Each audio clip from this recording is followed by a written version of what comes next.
आज की कहानी में ना सब है, ब्रह्मा विष्णु महेश सब है, लेकिन हीरो नहीं है। वो एंड में पता लगेगा। तो यारो ये कहानी है बाणासुर की, जो कि था एक असुर और राजा था शोणितपुरा का। बाणासुर ने अपनी 1000 भुजाओं से मृदंग बजाकर शिवजी को प्रसन्न किया था। शिवजी तो आशुतोष हैं, वो तो मान ही जाते हैं। उसने कहा कि आप मेरी नगरी की रक्षा कीजिए। शिवजी ने कहा तथास्तु। समय के साथ उसका अहंकार बढ़ा, उसका परिवार भी बढ़ा। उसकी पुत्री थी उषा, जिसे प्रेम हो गया अनिरुद्ध से। कौन अनिरुद्ध? श्री कृष्ण के पोते। बाणासुर ने अनिरुद्ध को बंदी बना लिया। श्री कृष्ण आए अपने पौत्र को छुड़ाने, लेकिन वहां पर शिवजी थे बाणासुर की रक्षा करने के लिए। तो श्री कृष्ण और शिवजी के बीच हुआ युद्ध। पर शिवजी इस कहानी के हीरो नहीं है। हरि और हर के बीच में युद्ध हो रहा है, तो कौन जीतेगा कह पाना मुश्किल है।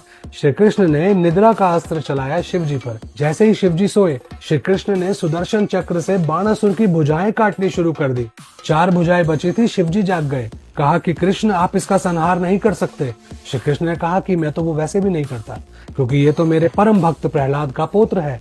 इसका अहंकार तोड़ना जरूरी था और मैं इसे क्षमा करता हूँ। श्री कृष्ण भी इस कहानी के हीरो नहीं है। बच गया बाणासुर। शिवजी से संरक्षण मिला, नारायण से क्षमा मिली, अब बचे ब्रह्मा।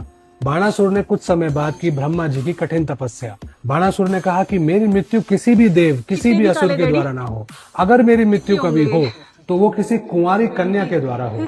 उसे शायद पता था कि शक्ति तो शिवजी के साथ है और शिवजी का तो संरक्षण मिला है। बाणासुर अब और भी शक्तिशाली हो चुका था। उसे अब ब्रह्मा जी का वरदान भी मिल चुका था। लेकिन तभी कहीं किसी कोने में शक्ति एक कन्या के रूप में जन्म ले चुकी थी, लेकिन उनका विवाह होने वाला था शिवजी से।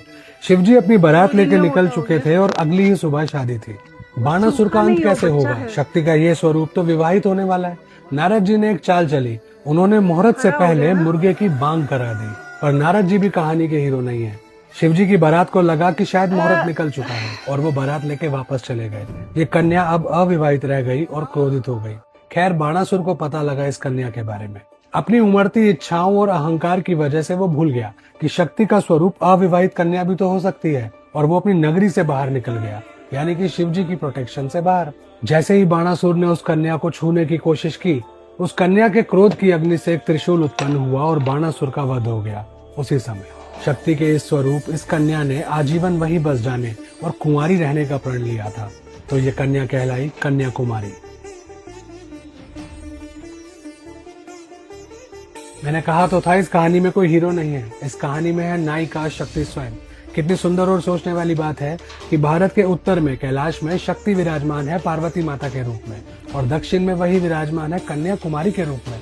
फिर भी बाणासुर को लगा बीच में रहते हुए कि कन्या कमजोर होती है।